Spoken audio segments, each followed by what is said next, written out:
Good. All right. Okay. Good afternoon. Sorry to push this back a little bit today. And so we'll go back to our regular time on Mondays. This won't be the regular time. But I do want to start with the quarterback, TJ Finley, and we announced him yesterday. Real quick on him, just proud of him and all those guys, through the competition, and looking forward to seeing him prepare himself this week and get out there and play. Nick Brahms. So Nick Brahms is officially done with football now. I think that's been a few questions that has come up. He tried after last season. He had the injury going in the bowl game and then came back and just not there physically to be able to go out there and play and to play at the level that he wants to play at. Nick has been at every practice. He has helped our players out. He has helped the O-line out. He'll continue to keep doing that. So I'm very proud of him just for his efforts. And one thing I told him, football ends. It always does. And it's usually not on our timeline that we want. So his future is bright, and he's going to help this football team, and we're looking forward to that. I'll give you one injury update, and then moving forward, what I'll do is just talk about season-ending injuries. Really, if somebody's not able to play for a significant amount of time, I'll let you guys know that. One guy that will not be playing in the first game, he had his knee scoped, Zycavius Walker. Won't be in that first game right now, but he's looking really good, and hopefully we get a speedy recovery and get him back. But he won't be available for this game. As far as the game goes, just Mercer, they scored 63 points, had 625 total yards. And, that's hard to do. And I think that's something that their team, we looked at them last year. You see it this year again. They're well coached. Coach Cronick does a great job with that group. They play hard. They're physical. And they're very balanced when you look at them. And so in all three phases, they had a kickoff return for a touchdown. And, they certainly have our attention when it comes to getting prepared this week and having a game to watch. I think that's something that, we're going to take advantage of is being able to watch their first game and then get our guys prepared and ready to go out there and play. So most importantly for us, it's a chance to go out there and get ready for a game. There is no more scrimmages. There's no more spring games. We have a deadline, and it's this Saturday. We get a chance to go out there and play. And I'd say everybody that sits in this room is excited about that. You get to a point in camp where you're just tired of hitting each other and doing the same things, and now we get a chance to go out there and play somebody else and to be at home in our stadium, which we're all looking forward to that. So I could tell last night at practice, the energy was different. There was an excitement that this is the week we get to go out there and play, and I'm very proud of our coaches and players and all the work they put in to get to this point. And now it's time to go out there and get ourselves prepared and ready. So this is their day off. Tomorrow we'll be back out for a padded practice, and we'll be focused on that and just getting ourselves geared up for having a great day tomorrow. So with that, questions? Again, raise your hand, and then when you're called upon, please state your name and affiliation before your question. Brian Wilson, the Wolf Board. With the name of TJ Finley as a starter, how much evaluation will go into the quarterback situation going forward? Is it a lock gate on that job, or will the snaps and film that the guys put together subsequently determine who might get a chance to play? Yeah, I think I know what you're asking. We're always evaluating our guys. He won the starting job, and that's the focus going into this week. Beyond this game, and not to create any controversy or any issues, but it's football. You never know, right? You have guys at other positions. You guys have the depth chart. Shedrick Jackson is our starting X wide receiver, and Marcus Harris is our starting D tackle. It's really the same thing. I know we want to focus on the quarterback. It's all the same to me. You got to go out there and play well. I think those guys all know that at the end of the day. It doesn't mean that other guys in backup roles don't want to play, and it doesn't mean that at the end of the week, we were kind of joking about it earlier, we're a strep throat away from somebody else being a starter, right? So this depth chart right here, that's the reality of our world. Guys get sick, something happens, and by Thursday, and I told the team in here too, you might be the third string guy, and then come Thursday, a guy gets sick, and you're the second string guy, and then he goes out there in the second play of the game, he rolls his ankle, you're the starter on the third play of the game, just like that. And so if guys are sitting in here and are pouting about not being in the position they want to be in, then they're not going to be ready when their moment's called and they get that opportunity. But TJ's earned it. Those other quarterbacks, they all competed. They're not going to stop competing. They're not going to stop working. They're not going to stop trying to prepare to go out there and play because they all know, I mean, you're one play away. That's just the reality of it in football. But as far as practice goes, TJ's going to get the majority of the reps. He's going to be out there running with the Blues, and we're going to focus on the game plan, what we have to do, and let him go operate and know that, hey, we got his back, and this is his opportunity to go out there and prepare himself for Saturday and then hopefully play really, really well. Yeah, Brian, with Zach, I know you mentioned he was sort of still catching up from some of the shoulder stuff in spring. What's sort of the message to him right now, and what do you sort of think that he's hoping to work on, sort of in his role and sort of stay involved? Yeah, well, he's got his message from Coach Keesaw. I mean, that's not something that I'm going to share with everybody. I mean, that's part of – because you got to go back. These guys are all – this is really important to them, right? Every guy's getting coached up. And we don't go through everybody on this list and what the expectations are day to day like we do with our players. We're not going to do that publicly. Zach's no different. I mean, just keep competing, keep working. He's got things to work on, so does everybody else on our football team, and no different for him. But for all the guys that aren't in the starting role, keep your head up because it changes so quickly. And special teams is a big factor. Guys, we have guys that are backups on this list right here that will be starters on special teams. And the one thing about the way we transition in and out of personnel groups, offense, defense, and special teams, I mean, you're going to see a lot of guys that may not be starters on O&D. They're starters on special teams. They might end up being starters in that game in the second half. So you just never know. I mean, it's football. We got our roster, and these guys are ready to play, and we're going to keep continuing to prepare them that way so that when they get their opportunity. My goal is when a guy steps on the field, everybody's excited, all right? The other 10 guys are excited that he's coming on the field and that he goes out there and he really seizes the moment. Because I want every single guy on this team to be successful. So when you get your chance, hey, I don't care if it's the guy that started or it's backup and all that. We want to see you be successful, and we want you to go out there and experience that and then also help your team, win a football game. So every one of these guys knows that for me, that we're going to keep coaching them, we're going to keep helping them. We do focus on that first group because they're going to get a little more reps, but you also have your backups, and as coaches, you're always going to be focused on those guys and getting them prepared. Right. Yes, I have a TJ question for you. You mentioned that you charted everything the quarterbacks did during fall.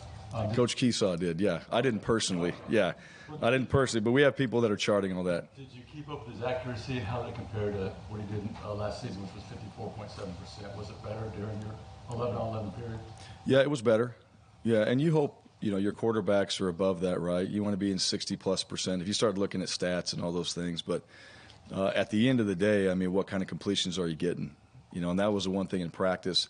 Practice is different than the games, right? After a while, you're going against the same guys, and you're kind of running the same plays. And at some point, you're really asking your quarterback to be accurate because he's going to have to put it in a spot that the guy already knows he's trying to throw to. I think he did a really good job. And then you go and look at all the individual periods that we did, and I look at just his fundamentals and really all of our quarterbacks. How is their feet? How's their upper body?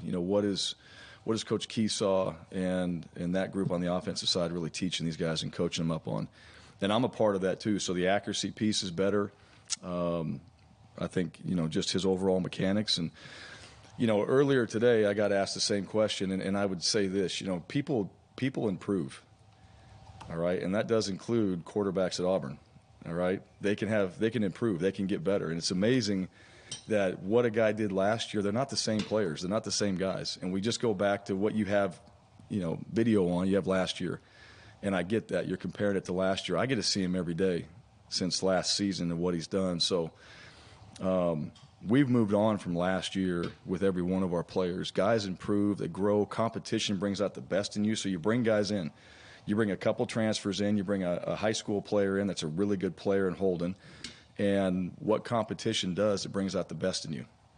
And so I see that with a lot of our guys. And you know what? We got good players that are on the two deep in this depth chart here. They're going to keep competing, and that's going to bring out the best, hopefully, in our players. And no different for TJ, but his percentage is better. I think he's done a good job fundamentally to get his his mechanics and all that, where he can throw the ball, and he's worked a lot of different techniques where he's going to be better in those areas. Mark? Coach, did you have some guys that had really good preseasons and stepped up and improved their stock in the coaching staff's eyes? Did we have some guys? Yeah. Yeah, well, I think Anybody particular? gosh, you know, I mean, it's all these guys here on this 2 deep, to be honest with you. I know guys that played, and that's hard. I know what you're asking me. It's hard for me to think like that. I don't really think that way because where Owen Papo is at is different than where Tavares Dawson's at. Okay, so Owen has to, like, that much for Owen is really hard. To get him that much stronger, that much faster, that much better. I mean, just that tiny little bit for Owen is so hard to do. You know, Dawson's like the size of this room from where he was, right? Is how much he's grown. And so everybody in their own way has made improvements. And that, to me, is what I look at, because you got to challenge guys differently. I mean, I don't expect our elite players to play down to a level because other people around them aren't at their level at that point. I expect them to push themselves and play at an elite level. I expect the guys that are just solid to get up to an excellent level. And so everybody's different. And that's coaching. That's the thing. You have 3 different guys. You have one position group, 3 different guys at the same spot, and they're all at different levels. And you're trying to get them to a point where they can help us win, all right, and they can get on the football field. So I think everybody's made progress in a lot of ways. And I don't think a lot of guys that we had here last year went backwards in any way. They're stronger. They're faster. I think their football intelligence is better. Their preparation habits, you know, they're doing things that we just didn't do last year. They're seeing things that we didn't see last year. And I think their effort at practice is better than what we had the previous year. So to me, everybody's making progress, and those young guys are coming along. And I would say that some of those freshmen, you know, we have the 4 games. Don't count them out. Those guys somehow are going to find themselves in the mix somewhere along the way. We'd like to play them at some point. So they just need a little bit of time, a little experience. I thought the other day, went out there, we had the crowd. It wasn't many people. It's not going to be like it is against Mercer. And you could see there was some jitters. You know, some of those guys that hadn't, you know, been in that stadium with people in it on the football field. That's different. They've come to games and watched what the other guys on the field did. Then all of a sudden you're down there and there's just a few eyes on you. And you start, you know, you see a little different mechanics, and it's like, all right, relax. But you have to go through that and experience it before you get out there in front of 88,000 plus. And, you know, to me, I thought every one of those guys grew in different ways. So, I mean, I thought we made progress overall. Brian Stokes? Brian, quarterbacks, not just CJ, any quarterback. Are there specific things beyond the obvious and completion percentage and all those things, but are there specific things that make one quarterback effective and able to win? Yeah, I do. I think toughness is a huge part of that. I really do. If you really study that position, I think that is the number one trait that you have to have. And you watch the really good quarterbacks, and nobody cares about this stuff more than maybe as much as I do, but 10 years of studying this position and talking to NFL coaches and watching NFL quarterbacks and college quarterbacks and high school quarterbacks and talking to college quarterbacks and talking to NFL quarterbacks, the number one thing for me is toughness, and that you're not flinching. And watch the guys stand in the pocket. You know, I had coached a really great one, Brett Rippon, who's with the Denver Broncos.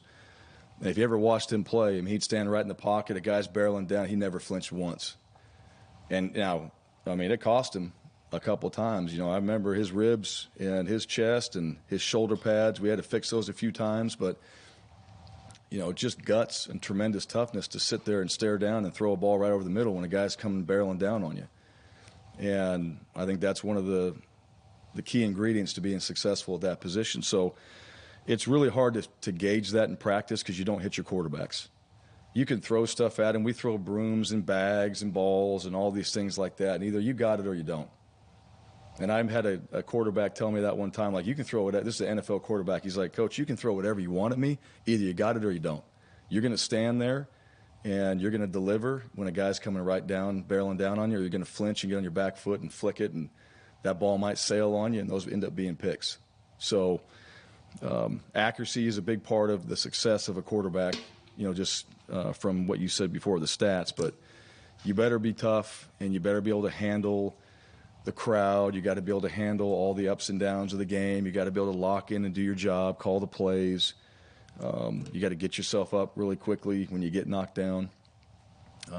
Those are all things to me that, in my experience watching the best play that position, I think that's one of the number one things they've had. It's just the toughness piece. Brian Stokes. Yeah, Coach. How did TJ find out that he won the job, and what was his overreaction? Yeah, I think anybody that was at our practices knew that he won the job from a while ago. I don't think there was any shock whatsoever. But, hey, ready to go. It's really simple, like, all right, let's do this, ready to go. And that's what I like about TJ. He's kind of – the guy's been taking number one reps since January. I'm not sure that he was really surprised by it. But nonetheless, hey, let's roll. It's time to go. Last. Brian, doing well today.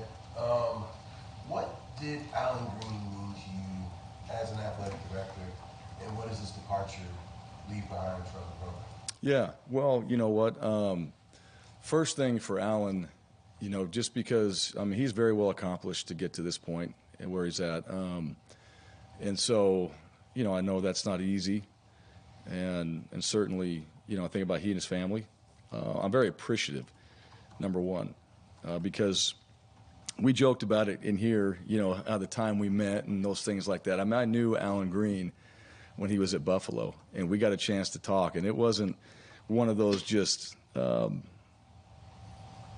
it wasn't a joke, let me say that, the first time we met. It was a serious conversation. Here I am talking to a guy, and I'm like, wow, this guy's, really locked in. I like what he had to say. I told you before, we're kind of at 2 Group of 5 schools and trying to make it and trying to figure it out. Where do we stand? What are the things we got to do to help improve our programs? And then all of a sudden he's at Auburn, and we're having a conversation about this job. And I appreciate his process.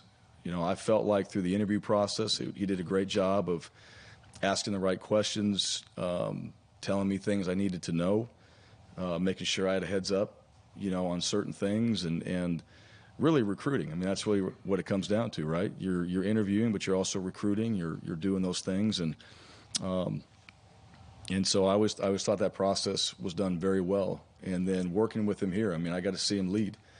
I got to be a part of the head coaches meetings. I got to be a part of the all-staff meetings. I got a chance to go in there and give my thoughts and opinions on things. And, you're running 500 student athletes and coaches and people, and that's no easy task. Just on our staff, right? You got people that you're trying to lead. You got teams you're trying to lead, and they all want to get better. They all want things that sometimes you can provide and sometimes you can't. But you still got to lead. So, I'm appreciative of this opportunity because of him, and I'm appreciative of his leadership. And, now, for us, it's time that, he's made his decision, and we've got to move forward, and we got to get ready for Mercer, and then, get our team to go out there and play well. That's really what we have to focus on right now. And certainly, I know that he'll support that, and he'll support us, and wants to see us succeed. So to me, it's kind of where we are right now. Justin. Brian, the only or among the starters on the depth chart is Keandre and Cam at right guard. You have any insight about what your guys' plans are using those guys, both of them maybe, or just kind of generally how Stutz kind of got into that battle on that side? Did you put the or on there?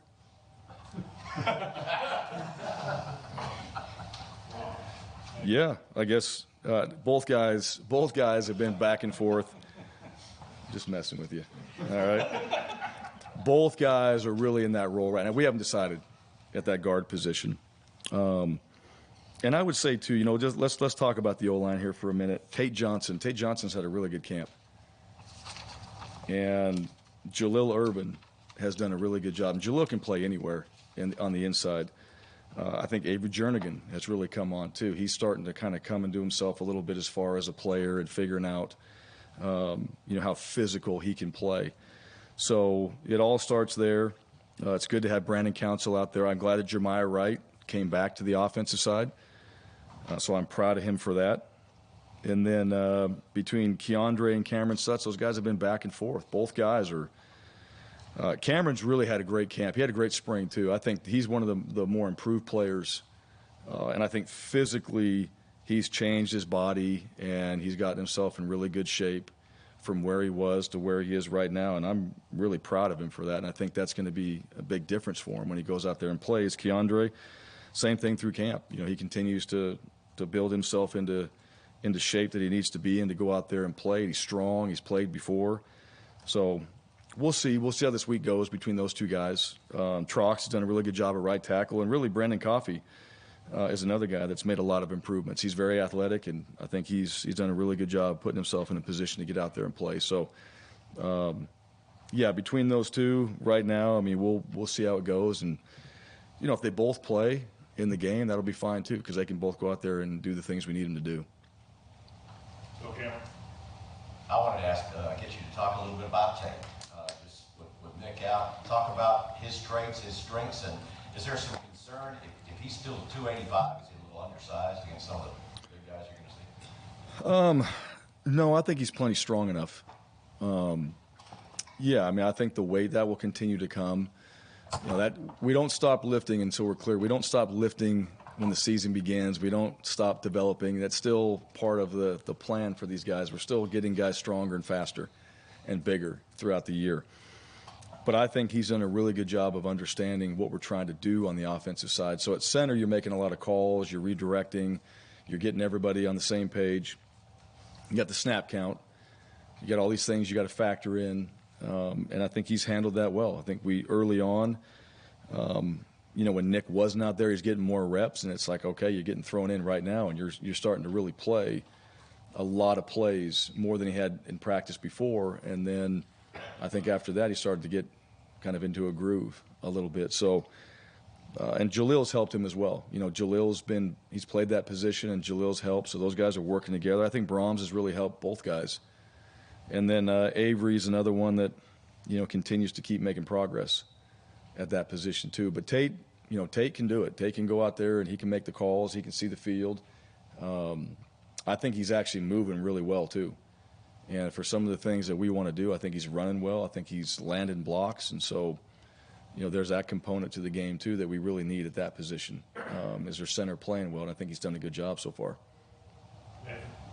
Brian, has Robbie put himself in a position to still contribute for you guys in these first couple games? And I guess I know you said TJ is going to command most of those first team reps, but yeah. What do you kind of assess of Robbie's role right now? Yeah, well, we'll see where Robbie's at too. I mean, all those guys right now. I mean, the focus is on TJ and getting that group really going, because we've had multiple quarterbacks taking reps. Right, we really haven't had a ton where just one guy's getting the majority of the reps. I'm really proud of Robbie, though. I think he's come a long way as far as just his development, his understanding of what we're doing. I think Robbie's very talented, and he'll continue that too. That's the one thing where Robbie's at right now. Robbie's not going to stop developing. And so no different this week. You know, we'll see when we get this game plan really honed in for Mercer how he goes out there and executes it. And he's ready to go. He's one play away, right, to be out there. So he's going to get plenty of reps, plenty of opportunities to keep proving himself. And, you know, he's got to get that mentality now. And this is the hardest thing about being a backup quarterback is you got to prepare like the starter. You don't get all the reps. You're not getting all the attention. You're not going into the game knowing that you're the starter, but you're preparing like one because, again, all it takes, you know, in one snap, it can change, right? Something can happen. All of a sudden you're on the field and you're the starter. And so he has to prepare like that. And no different for our other quarterbacks as well. You know, I think Holden, I mentioned that the other day. He's coming on. I think he's doing a really good job of just now understanding what the expectations are. I thought being out there at the open practice was good for him, just to kind of get out there on the field and be one of those guys that hasn't been on the field with really people out there, all right, in that moment. Not very often, at least. And so, you know, I feel good about where he's at as well. And then Zach continues, you know, to keep developing himself and improving. But I'm excited to see both those guys, TJ, Robbie, this week and see how they operate, just really dialed into the game plan and see what that looks like at the end of the week going into the game. Brian, you got 5 guys listed just on the defensive line that haven't taken a true game rep in this defense. How vital is it to get those guys on the field, get them some playing time to help build some of that depth? Yeah, we need them. That's why they're here, and they want to play. They've been playing against our offense. They've played before, so to get them out there, I mean, we need them. And the D line, that was one of the areas that we really wanted to improve and bring in some guys in here, and guys that could play for us. I mean, you got Jason Jones out there, and Eku has played, Colby's played. You got Morris that I think's done a really good job. And Jeffrey Imba continues to get better. Marcus Bragg was a really good addition, and I like his maturity. And he's a guy that's really stepped in there and has brought a lot of value, and he'll play for us. So you got to have that 2 deep on the D line, and so they're all going to play. They're going to rotate in. I don't know exactly what the rotation is, but all those guys will be out there playing. And from what I've seen, and I think what Jimmy's done with that group, we got a good group on the D line, and I feel like those guys are just excited to get out there and go play and do a great job up front, help the linebackers out behind him, hopefully get to the quarterback. If there's any throws in there, we got to get to the QB, and they can provide some pass rush and do their job in the run game. But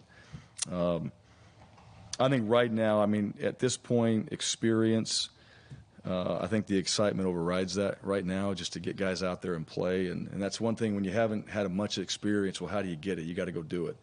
And we got to trust our guys to go out there and do it. So we got to believe in them and cut them loose and let them go out there and play. And from what I've seen so far, they know what they're doing. And, do I expect them to be perfect? No, but I do expect them to go hard and be physical out there when they play. And I think that group has shown that to me so far.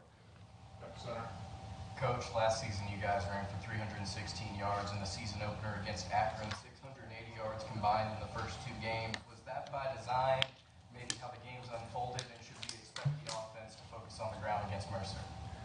Those are pretty good stats, right? Yes, sir. Absolutely by design. Yes.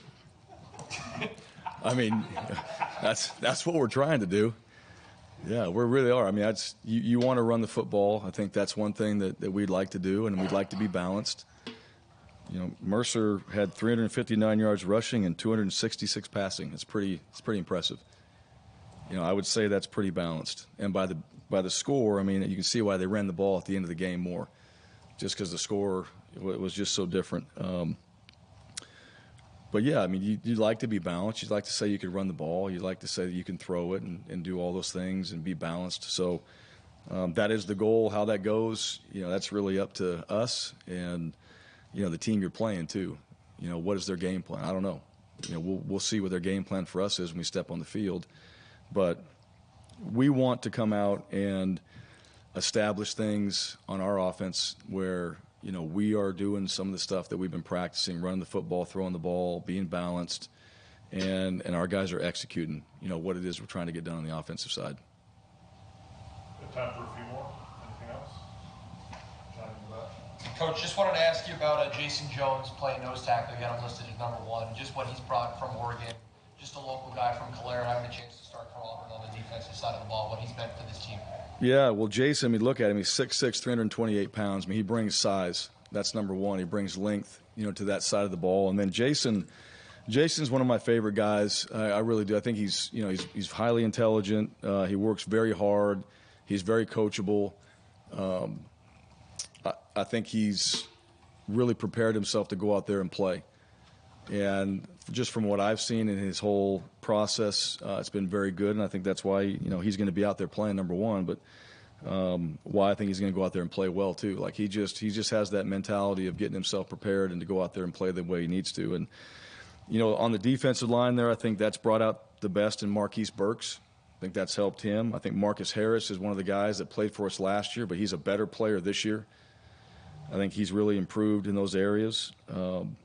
And so the whole defensive line, Colby Wooden doesn't get enough credit. I probably need to talk more about Colby because, what he does on a day-to-day basis, he's so consistent and he's getting better. And so, he's just one of those guys that probably we all expect that from him, but I don't think we all understand how hard it is to do what he does. And when Colby's going, man, things are good. Like he can make a huge difference. on the defensive line. And then your edges, Derek and Eku out there. Those guys are both really good, so that anchors each side of the D-line. But all those guys, Jason, has had a really good summer, had a really good training camp, and now it's time to go out there and let him play. And I got no doubt that he'll do his job, and expect him to play well. Coach, we're going to finish with two quick ones. New bias and then Mark. Good. Coach, when you look at your receiving core altogether, where have you seen the most development over the last, say, 2 weeks, and how confident are you in that group? Yeah, I think the depth has helped. I think bringing some of those guys in has really helped with the competition in that room. I think it's brought out the best in other players, so like the best in Shed and Malcolm Johnson, some of those guys that have been here before. And so I feel like we got better depth. I feel like we got better speed, and I feel like those guys are competing out of practice. And that's one of the things that stood out. And I think Coach Hilliard's done a really good job creating that mentality amongst the group. And what I mean by that, when you get out there and you're throwing routes on air and the ball's slightly behind a guy, like they're catching it, they're snatching it. They're making it more of a game-like type session than just reaching one hand out there and kind of sticking it back and, I can't catch it. They're really trying to go out there and execute the plays on air or whether we're going against the defense. So to me, we're more competitive in that room. I think we got better depth in that room. I think the competition's brought out the best in some of our guys. And, now we got to go out there and execute it and do it on game day. But I do like that room, and I think the versatility they give us as well, just knowing what we're trying to do offensively so we can move guys around, I think that helps us. Last one, Mark. Yeah, can you talk about the special teams? I mean, you guys have a chance to be really good there, and also Auburn is going to kick off to start the season. Yeah, Anders, if he chooses to, I kind of leave it up to Anders. All right? I think he's got more control over that than I do, really. And he looks great. He's kicked off. I've been really, really impressed too with Alex McPherson, a young player. I think he's done a very good job. Evan McGuire, he kicked off for us last year too, and he's another one that out there at practice, has also done a very good job. So I feel good in those areas. But Anders, right, he's a very good player, and he's ready to go. Then he'll be the guy out there kicking off for us, and I fully expect that. Special teams, Coach Bellantoni has done a great job of getting these guys all bought into playing on special teams. And just the way that he describes how important that is to the guys and what we're trying to do, those guys that want to play at the next level, their future, having a chance to really learn all these skills and techniques, because that's only going to help them at the next level. But I think, the things that we've been doing in our drills and some of the skills that we've been teaching our guys has really helped. And I see improvement in our special teams. I think we got really good specialists, but I also think that we got guys out there that want to play on special teams. And to me, that's the sign that you have a good football team, when you're getting guys out there that are starters on O&D that are wanting to be out there and still finding a way to contribute to helping us win. And right now we have that. This is also an area that some of our younger players can step in and also play. All right, it's not as demanding as O&D with all the schemes and things like that, but as far as the physicality and the technique, we got some guys that can play football, and this will give them an opportunity to go out there and be able to get on the field and contribute to what we're doing. So we're going to keep emphasizing it. We talk about all in on special teams, and I think our guys are. But the meetings are just different. I sit in here in every special teams meeting, and I watch how the guys pay attention. I watch how Rock leads the room, and I watch how our coaches emphasize special teams during the special teams segments. And we have made that important. It's always been important to me, but we really made it important in this program. And so I hope, that continues throughout the week, and I really believe that it will. And then that will show up on Saturdays when we go out there and play. And we need to. I mean, again, you look at Mercer, they got a 93-yard kickoff return for a touchdown. Well, that tells me that they focus on special teams too, and it's important to them, and those guys are good players, and they can take it to the house. So, you better be ready to play in all three phases if you're going to go out there and play championship-level football. All right, Coach. Is that it? Yep. Thank you. Well, TJ Finley